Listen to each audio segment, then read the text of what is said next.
Hi, welcome again to Myth Magic Medicine with me, Denise Billen-Mejia. Two immigrant doctors talking is very happy to welcome back Tatyana Resnick from Uzbekistan. She's talked to you before a little bit about her life in California, but now she's going to talk to us about where she came from and how the journey was. Hi, Tatyana. Thank you so much for joining me again. Hi, Denise. Thank you so much for inviting me. I'm so honored to be on your podcast. So, you were a little girl in Uzbekistan. What can you tell us about it? Because I bet most people listening don't know exactly where it is or very much about the country. Uzbekistan, it's a beautiful little country in Central Asia. It used to be part of former Soviet Union, and now it is an independent country. It is relatively small in size, about California size. Oh, And must it's be nice very and warm. comfortable there. So, did you know you were going to be a doctor when you were growing up? Not really. I wanted to be all sorts of things when I was a child, starting from desire to be an astronaut and opera singer and everything in between.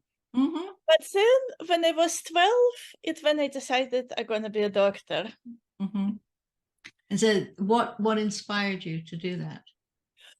Well, it happened that my mom died of non-Hodgkin's lymphoma when I was 5 years old. So my grandmother was like a mom for me. She played a major part in my life, and I grew up with my father and with her. And when I was 12, she suddenly became very sick, and we didn't know what's going on with her. And I was desperate to find some way to help her. And we had a family friend who allowed me access to her. She was a physician, and she had a library of medical books at home. She had ton of books. So she allowed me access basically to her books. And Mm-hmm. my father had at home only one book, which was similar to Manual of Medical Therapeutics here in the US. So like internal medicine book. Mm-hmm. So I read it and read it and read it. I didn't understand anything because of terminology, Latin Mm-hmm. words, making it hard to understand, especially for a child. But I was so desperate to find a solution to help my grandma that I kept reading it. But when family friend allowed me uh, access to her books, and I suddenly found the old medical dictionary. She Mm-hmm. probably had it since her student days. It was really old, but I read it. I literally read it cover to cover. I read every word, and then I realized, oh, I understand now. I I understood what I read from this Mm-hmm. internal medicine book. Suddenly, everything became so clear. I read it again, and now it was all clear. Unfortunately, I couldn't help my grandma at the time, but later, next year and year after, because this knowledge stayed, like you could not get it out after it already got in. I Mm-hmm. basically memorized the entire book accidentally because I was reading it so much, trying to find the solution. And then when somebody in the family would become sick and complains of some symptoms, like for example, aunt saying, "Oh, like I have fever and my back hurts so much, and I go to bathroom multiple times," like, "Oh, and you probably have pyelonephritis. You need to go to doctor, and you need to get this antibiotic at this Well, I'm dose."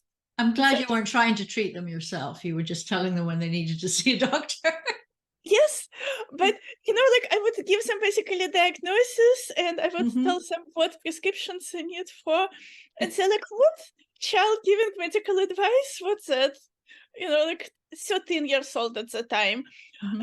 So initially, everybody was like, "What's she saying?" But then she would go to doctor and will get the same diagnosis and prescription for what I told her for. And it was happening over and over again. So eventually, everyone, like family, friends, acquaintances, neighbors, started coming, with medical questions. And it's kind of happened. I realized it's what I want to do. I can help so many people potentially, but I Mm-hmm. want to have actual knowledge. I want to have, Yes, actual it's a good diploma. idea. Don't just start practicing medicine from a book. Please go to Yes. medical school. So what was the track? You're 12 when you realized that's what you wanted to do. Mhm. What were Yes. the initial steps in order to go to medical school there? What do they Yeah, prefer? in Uzbekistan, in order to get to medical school, it is often encouraged that you prove in some way that you are serious about being in Mhm. medicine, that you're not going to quit in a few years. So they like to accept and give you extra points on acceptance, at the time of acceptance of medical school. If you are a nurse, or if you worked as a nursing assistant, or if you did something like that So related you're to. already related in some way to Mhm. medical Yes. practice. So I Were did were both. if somebody was from a medical family, did they have more chance of being accepted to the school? No? No, It had to no. be their own particular proof. It needs to be your own experience, yes. Yeah, Like, that's very or good. being a nurse or working in a hospital in some capacities, that you actually seen what medicine is, that you're serious about it. So how did you prove it to them that you were So serious? so I did both. I started working in a hospital as a nursing assistant, and I went to nursing school to become a RN. And in my country, we have this wonderful opportunity when instead of high school, you can do a combined program. So high school is 2 years, and RN program is 2 years. But when you do combined program, it's more intense. Mhm. But you do 3 years total, and you have all high school subjects plus all nursing school subjects. So Okay. in 3 years, you graduate with RN diploma. So So it's what I did. that meant you graduated around age of 20, or because normally you would finish 18, or was it younger? 19, 19. 19. Okay, so you came out a fully branded RN at 19. Yes, yes, Oh, okay. And did you practice nursing? yes, I did. Um, I didn't start right away because I got into medical school, and Mhm. medical school is 6 years in my country. So first, I was just studying, but then on the year 3, I started working in a hospital as a nurse in emergency department. It was night Okay. shift, so I was able to combine. But you already have been accepted to medical school. So what were you I proving? Were you just paying the rent and doing all the other things that you need and getting some Yes, more experience? Yeah. yes, Did yes. you did you find that hard as you were already learning how to be a doctor, because they aren't the same jobs? How did you feel when you were, oh yes, wrong hat. Yes, I'm a nurse today. No, I actually found it really helpful because I was able to see in real life what's going on and what doctors do, and I was able to learn from them, to watch them. I found it really, really helpful.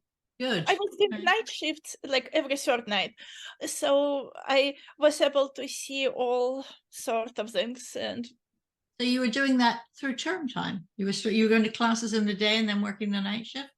You yes, slept like the early part of the evening and then you went to work. yeah, night shift. It's like 16-hour shifts. It usually starts around, I believe it was 4 p.m. Hmm. And I would be done with school, so I would go directly there and work. And then next 2 days I'm off, so I can sleep more after Oh, work. okay. When did you do your homework for medical school? I would do it.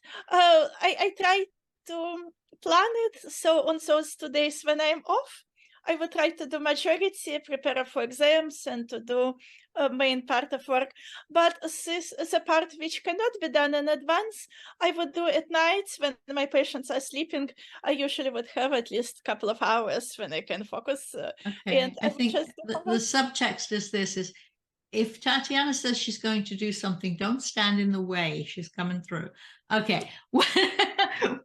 When you graduated from medical school, I assume medical school may take a year or two difference, but the basic plan is the same for standard medicine, allopathic or osteopathic. So when did you graduate? When you graduated, did you go into a residency right away, or 70 residency. In my country, we have to, the system is a little bit different from the US. A medical school is 6 years, but last year it is what we call subordinatura. It's like sub-internship or like Mhm. transitional year. We do rotations in various areas, like covering everything. Yeah. In this last year, but we're not doctors yet. We don't have like full diploma. Mhm. In fact, we don't get actual diploma until we're done with residency. We get a paper, but I mean, we get diploma, but not like ability to actually use it. Right. Yeah. That's called a license, I think. Okay, so Yeah. how long was your residency? Residency was 2 years, and it was what we call клиническая ординатура. We have two options after you graduate. One option is internship, like internatura. Internship, it's 1 year, or another option is what I did, it's 2 years, clinical ordinator. Okay, So so it's you like more medical advanced. school finishes, you did 2 years, and what were you at the end of that 2 years when they finally let you work as a doctor? Yes, I did specialization in cardiology. So Mhm. after graduation, I started working as a cardiologist in a hospital and later on in a private practice. How Mm. long did you work in that Uh, country? for 2.5 years prior to immigration to the US. Okay. I'm going to dial it back a little bit, but it's still in this area. Uh, because I was going to be chatting with you again specifically about your experience in Uzbekistan, I looked up and was surprised that there are quite a lot of languages in Uzbekistan. Yes. Oh, Where yes. it doesn't depend on where in the country. So everybody would speak Russian because most people were born under Russian rule. Mhm. Um, and Uzbek is the standard country, but I think there are several other languages. Do you have to switch them with your patients, or does it just depend on where in the country you are? Yeah, I lived in Tashkent, which is capital. Mhm. So it's a little bit depends on what part of country. So main language in Uzbekistan is Uzbek language, Mhm. and Russian is a second language. Mhm. So it's like in California, English is main language, and Mm. Spanish could be spoken Right. in frequently in various parts of a state. So Uzbek was main language by the time when I was immigrating. But when I was a child, because it was Soviet Union, Russian was most common language. Mhm. So my education was in Russian. Yes. Okay. When did you start learning English? English, I started learning it back home, but unfortunately, it was not exactly I It's couldn't. harder when you're not everybody speaking. Once you got here, I'm sure it was Yeah. hugely different. So when did you decide that you were going to move out of that country and move somewhere else? Did you know you were going to go to the US? Did you think about my hometown in the UK? Did you think about going to other parts of Europe? I actually didn't want to immigrate, but at that time, it was over 20 years ago, Hmm. situation in my country became not very safe and we had no choice. So we immigrated, and choice of US was simply because I had family here Ah, and not okay. anywhere else. So it was simple. Was your This, family in California? yes. So you went straight to California. Hmm. Yeah. Okay. And then did a detour because I know that part of the story. All right. So finish telling us about Uzbekistan. What is there anything in particular you'd like people to know about the country? Because most of us don't know that much. Yeah, Uzbekistan, it's a beautiful country. It's nice and green, and people are friendly, and I love it and miss it. And um, Do you have family still there, or did everybody move? um, No family there. Oh, and all food right. is Of course. The food we grow up with is always the best food. mm. What is the national dish when we're on the subject? Is there a particular thing that Well, you miss? plov is most common, like on Uzbek weddings, uh, on any What holidays. Really, I'm plov, I'm plov. What is plov? plov. It's like a dish made from rice and meat. I don't eat meat, but it usually has meat. uh, Mhm. and it has carrots and various additions like sometimes people add green peas, sometimes people add uh, So raisins. is that sounds like pulao. Is it a rice dish with everything's in one dish? You've cooked the rice and then you steam everything? It's so many various Ways. types Yeah. of clove, like many types, and it's very common. It's probably the most common one. Okay. Samsa Mm. also, people probably know samsa. It's like triangular uh, pastry with Uh, stuff. Mm. okay. All right. Let's leave Uzbekistan. Maybe we'll come back later, but let's leave it for now. So you decided to emigrate. And how many people emigrated with you? So your family realized they needed to move. Yes, two more people. Three of us came together. Hmm. Mm.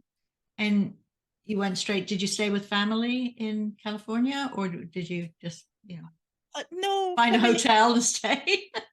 Yeah, no family helped us. They rented apartment for us. So when Ah, we that's came, we good. stayed separately. We stayed Yeah, in separate. that's good. How much how much time did you have for planning? Was it like, okay, we get on a plane next month, or did you have 6 months to plan everything out? From the moment we got visa and until the moment we actually landed from a plane in California was about 10 months.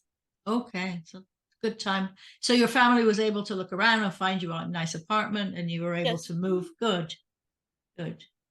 So what did you do apart from, try and figure out how American electrical system is and what's on the TV? What else did you need to learn initially when you arrived? How much English had you managed to learn? I spoke very little English. I couldn't really understand anything at all when people, even I tried to study it before, but apparently it's not the same. So when I came, I could not speak almost anything, Well, and I could not understand anything. I could say like hi, bye, and basic words, but not much. yeah, Mm. but you could read English? Um, I could read some of it, but when even like 6 months later, when I was trying to study to prepare for board exams, Mm-hmm. each sentence, half of sentence would be new words for me. Hmm. How long Just did it take you to study for those exams? Did you start studying pretty much as soon as you got settled? uh, I, I know probably like 3 4 months later because Okay, yeah, initially I tried to study at least basics of English yes. to get Yeah, the that's sound. that's essentially when you got here, you started studying. I mean, people are Mhm. going to have different things they needed to learn. So you started studying for the exams. You hadn't taken any of them. There's everybody, I'm sure, listening to this knows there's three big exams before you can really practice. Although one of them's gone away, I don't think they brought clinical skills back. Um, so you took them all in California? I took all of them in California. Yes, at the time it were 5 exams, starting with TOEFL, which Oh yes, eventually was I forgot taken that. That's off. a prove you can speak English exam. Yes. Yes, Okay. and then 3 USMLE exams, and additionally one clinical skills exam, which Okay. also So no longer so you present. had you even had three done before you started residency. You've got that out of the I way. had all of them done before Yeah. residency. Mhm. Excellent. Did you find it difficult to go? You'd already been a practicing cardiologist. How hard was it to go back and remember the nitty gritty preclinical stuff? Oh, it was very difficult because, Mm, first of all, it was in a different language, and second, it's been several years yeah, since that's I what I mean. came. You practiced Yes. cardiology and do you remember foot? What does the foot look like? Yeah, there's a lot of a lot of Yes. minutia in it. So, okay, so you got rid of the exams. That probably took you a while. How long did it take you to get through, do you think? It took me total of 4 years, but first year was almost completely consumed by studying English. Of course. And in between, I also had my daughter and spent time with her. So part of this time was, on raising Yeah. a baby. But total took 4 years until I got into residency. Okay. And did you apply to a lot of different places or did you know where you wanted to go? I Right. applied a lot, yes. Mhm. Okay. And it wasn't going to be a problem. You would be able to go wherever it took you, you would go. I would go any place, yes. Okay. Yes. So where I did was you? determined to get in, so I would Yeah. go. Yeah. You have a residency program? Would you like to teach me? What specialty did you want? Because cardiology is a subspecialty really here. Yeah, I wanted internal medicine, so I got into internal medicine, and I'm very grateful for it. Yeah. Where did you go? University of Nevada, Reno. Okay. Did you Mhm. find it very different from California? It must have been quite different from Uzbekistan. From Uzbekistan, yes. From California, no. Yes. Uh, yes, from Uzbekistan, different, but it was a great residency. I'm really grateful for everything there. We had great attendance. But yes, medical system in US definitely quite different. So, what did you really like about, other than thank you for giving me a residency spot? Because I think most of us feel like that initially. Um, did you find it difficult to think like an American resident, or had a lot of the American gotten into you from the exams because you have to learn all the medications are called by something different, or yeah, even anatomy is usually different if you're in a different language base. So it's Yes, not well, different anatomy, it's different names. Yeah. uh, yes, couple of things were different, but um, prior to residency, I was actually doing observership for 2 years with Excellent. American cardiologist. So I would follow him in the hospital everywhere, and not every day, of course, but Yeah. quite frequently. So I was able to observe how American hospital works and uh, what's the difference. And yes, initially there was a little bit of a shock, surprise, like Mhm. by how different things are in a good way and in a bad way, everything. What do you think was the biggest difference to you? What struck you the most? The biggest difference was definitely cost of medical care, and disconnect.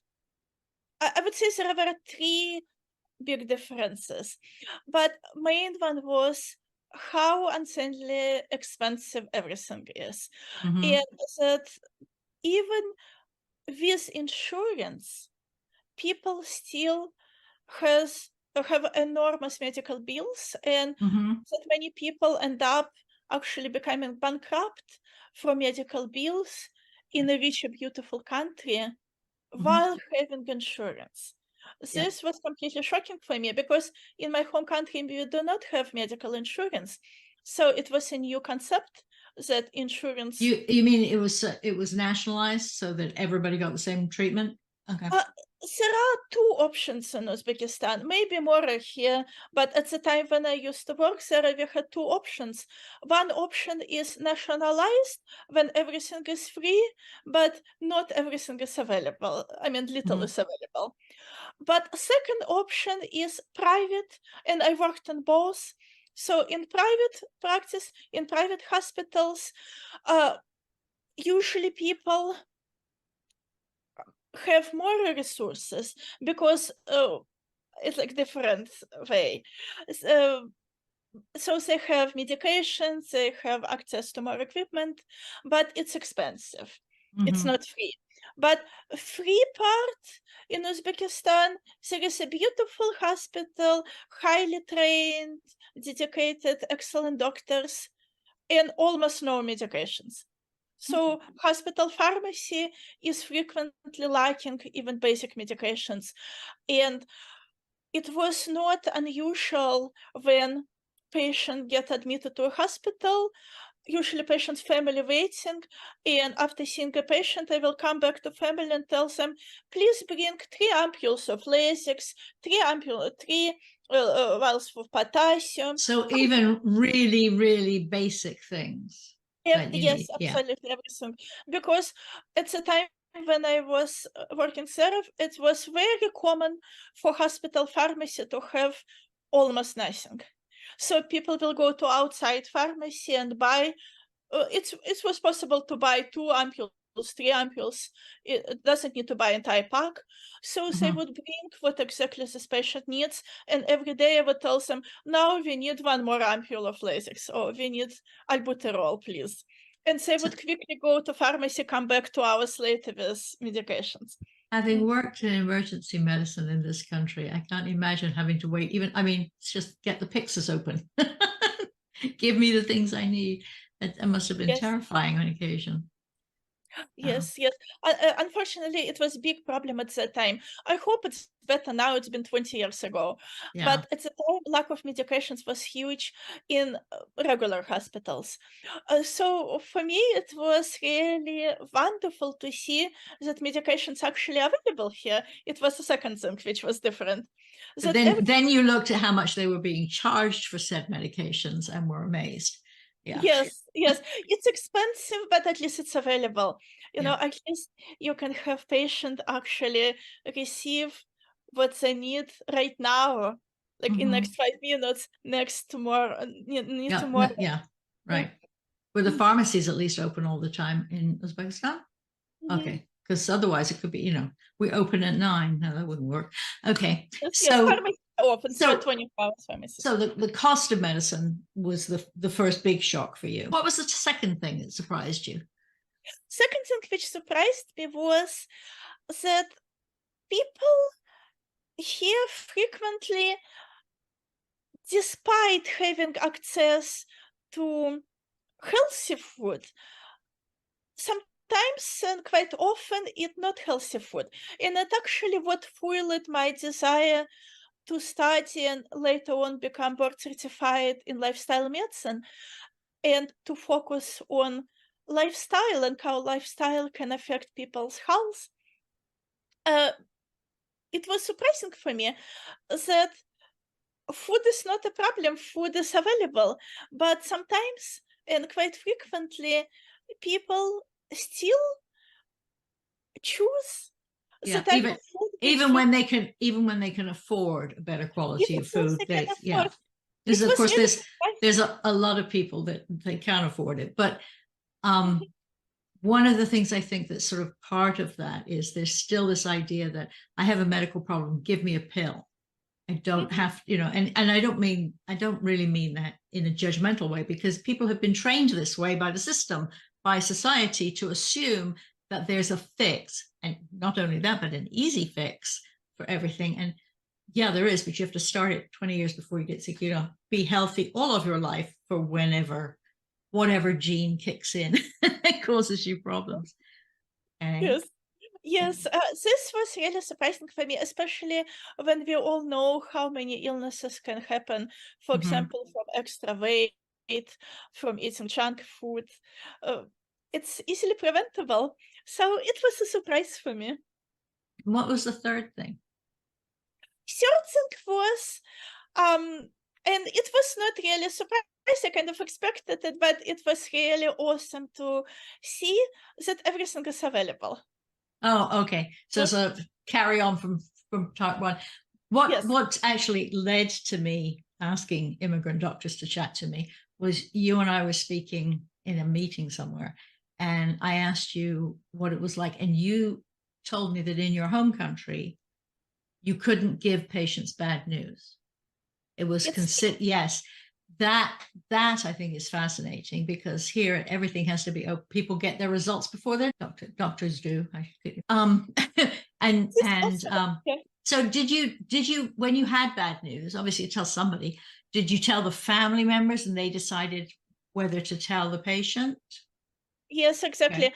This is also quite different. Yes, back in my home country, at least at that time when I was trained, we had this paradigm that patients recover faster when they're happy.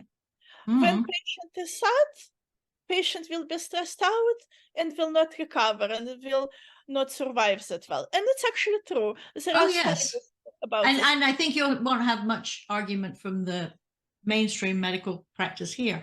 It's just somehow we're going to tell you bad news, but you're not allowed to get depressed from it. It's obviously we need to be able to put more support for people when they have that kind of news. Yes, yes. When I was in training and when I was practicing in Uzbekistan, we were not supposed to tell patients ever bad news in a direct way. Uh, Saying somebody you have cancer, you have 2 months to live, it's malpractice. It's absolutely no. It would probably soften it a little bit here too, but yeah. Yes, we could say we found a tumor and we gonna give you some medications to help to shrink it. This medication called chemotherapy, and we also gonna do radiation therapy to help shrink it because we cannot resect it. Okay. So Now, we will not say directly, we would say it more soft way, but we would say to family, every patient identifies next of kin and trusted decision maker, and this decision maker will be a person who we will tell honestly and directly what exactly going on, and then it is this person's choice when and how and if to break the news to actual patient, because this person knows the patient better than we know, and will know how to present it in the softest possible way, and knows if it should be presented at all, because sometimes it will not be even, sometimes news will not be given. yeah, but I imagine that would be hard for informed consent because you usually are going to say, you could have radiation, you could have chemo, you could have both, or we can wait and see what's happening in 6 months. I mean, I'm not an oncologist. There's probably a lot of other things I would suggest, but that's a lot of burden on the person who's sick. I mean, just the insurance firms are an issue, but they have to have some degree of autonomy. We still take informed consent, but the way how information presented, it's in a more positive way. Like, for example, we need to do the surgery because it will save your life. Yes. Like, you have a hole in your stomach and content got How out. how do attorneys in Uzbekistan feel about this? Because Oh, here the concern is if you don't tell everybody, you can't say you are going to get better, but mm, most people get better with this. Uzbekistan, it's not a litigious country, so it is not as common. It's another thing which was different in the Yeah. US. In Uzbekistan, it's not as common to sue doctors for no reason. They would sue if something really bad, outrageous was done by a physician, Mhm. but it is not really a big point of concern down there. And consent is obtained, but again, it's obtained in a way when it's more kind of positive. Like, yes, you have a hole in your stomach. We need to do surgery because it's gonna save your life. Mhm. It's not that you're gonna die. It's like you're Yeah. gonna save your life. Yeah. It's like it might save your life. It would help you to survive. So Yes. it's in a more positive way. Mhm. Okay. Okay. All right. We've done that. Thank you. That was why we have this whole series due to that question. It's So, different. Yes. so how long do you think it took you to sort of change your mindset? You've obviously been changing over the years that you've been here because you've been exposed to American medicine. When did you feel comfortable in the system? Well, I feel comfortable. When did you realize you were an American doctor and no longer an Uzbeki doctor? I think I'm both. You know, I became comfortable with this, especially this part about directly telling to patients quite quickly, actually, because I always thought I didn't like that we cannot tell to patients directly. I felt that it is a person's right to know the Yes, truth. but you're speaking like directly, meaning doctor speaking to actual patient, not speaking through a Yes, third party, not yes, necessarily, hi, sorry, you've only got about 5% chance of living, right? That's yeah. not what you meant by No, no. direct. Okay, But I mean, like telling to patient, not through family member, but directly right. to patient. I thought patient has a right to know, especially if patient asking you directly a specific question and you cannot answer this question. You Yeah, know, yeah. so I always thought that it better, that honest approach is better. So it didn't take too long to learn. Maybe like first couple of months. But Was there a difference in where you practiced in the safeguards that are put in place? for what is considered the normal modus operandi? Yeah, a couple of things different in terms of in Uzbekistan, there is a lot of care to prevent infections. So, for example, in order to get like infectious disease hospital is a separate hospital. It's Mhm. not a room on the same floor with non-infection people. Like somebody with But that's, mind severe, you, that is a few years, a few decades ago. It would have been the same yes. thing here. Just like you had a separate TB hospital because you had enough people with TB to justify a separate hospital. Okay, so how was residency for you? What did you find challenging about the way, were your hours very different from when you were training abroad? Well, back home we have a little bit more autonomy, a Uh-huh. little bit earlier, but not much different really. Okay. And the hours that you were working, because here, I mean, everybody complains about how hard they work, doesn't matter which century they're from.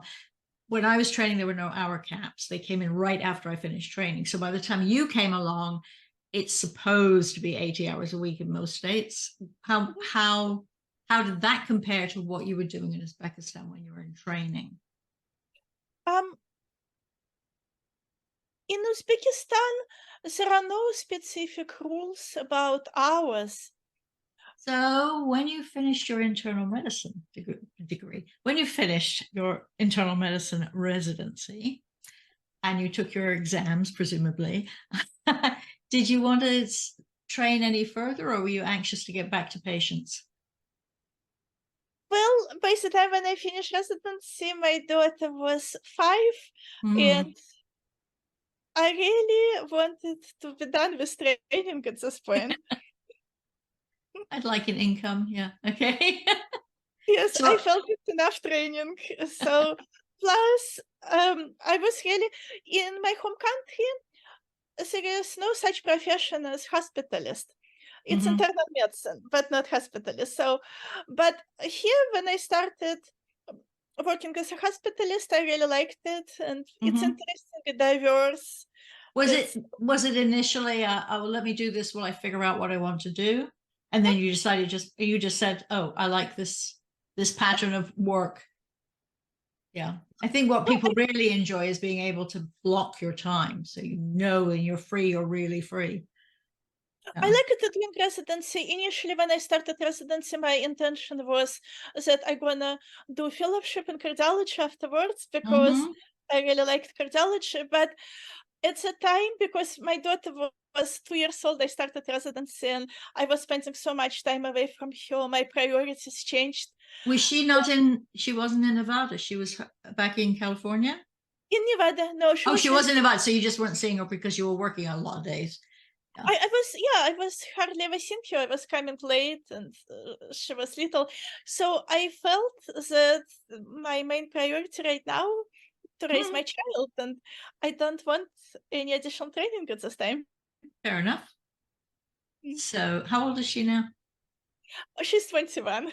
Okay. And she's in college or is she done?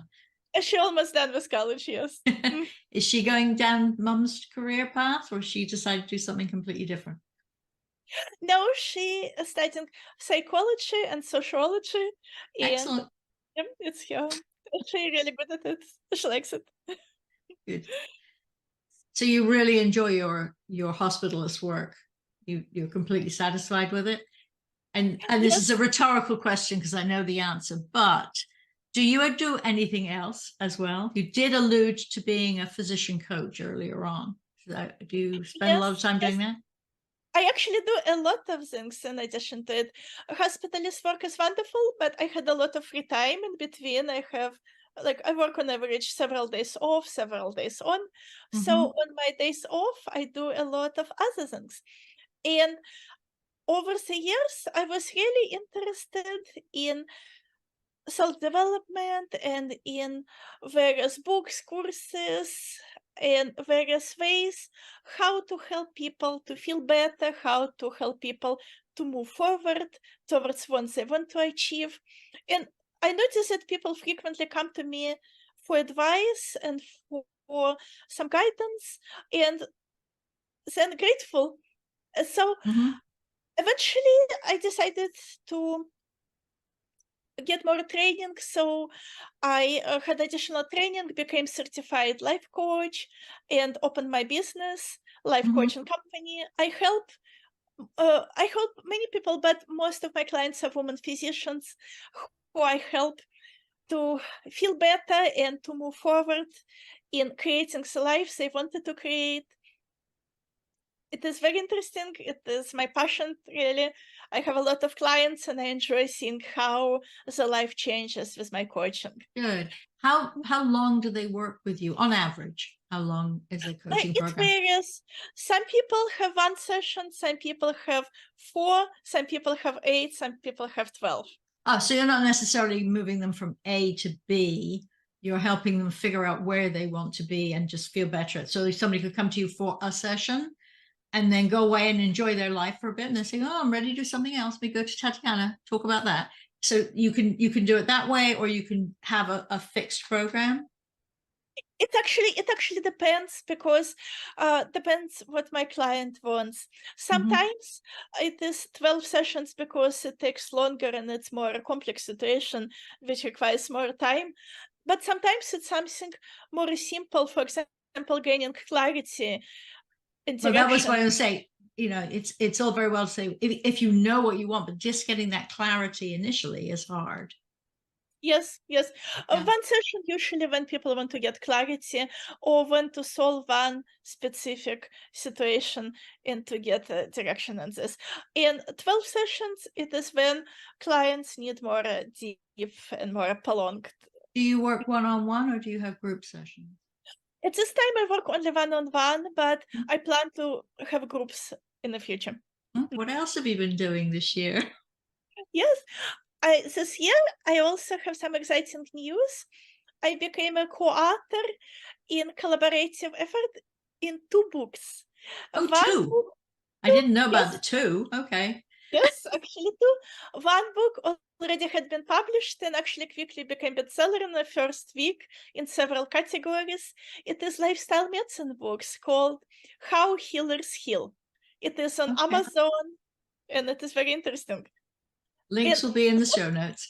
And the other thing that you've just done, this is only just published. yes, second book is about to be launched actually on October 17th.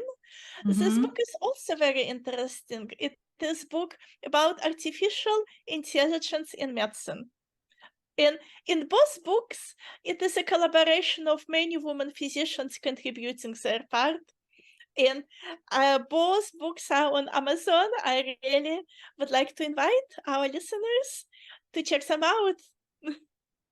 And I also have a podcast. It's called Voices of Women Physicians. And I interview women physicians who are leaders, innovators, experts in various fields in and outside of medicine. And they Mm-hmm. share their inspiring journeys and helpful practical tips from their area of expertise. So Okay. information helpful not just for physicians, but for everyone, because we cover so many areas. Good. All right. So you got any parting words for everybody? Yes, it is a lot of fun and very interesting. Podcast is on all podcasting platforms. Please listen. That'll be in the show notes. Did you have anything else you wanted to tell people? Did we miss out any big chunks of your life that you want to talk about? Yeah, I would like to tell people that it is so many interesting things, so many roads in life, and you can do so many things, no matter what country you are, and no Mhm. matter what uh, part of life you are. There is Mhm. always something interesting, something to dream about. And in my coaching, I help people to bring their dreams into reality. So if you have some idea or some vague idea or just some feelings that you would like to bring some impact, you would like to do something interesting, something different, contact me. First session is free, and I will help you with some ideas, some brainstorming, and I will help you to reach some Paris and to get to some resources which can help you bring your dreams and ideas to reality. Okay. Thank you so much for joining me today. Thank you. I'll see you online. Bye. So much, Denise. It was my pleasure. Thank you for joining us at Myth Magic Medicine. If you have found this episode useful, you can apply for free CME credit through the link provided in the transcript. If you're not a medical professional, please remember, while we're physicians, we're not your physicians. So please consult with your own healthcare professional if you think something you have heard might apply to you or a loved one. Until next time, bye-bye.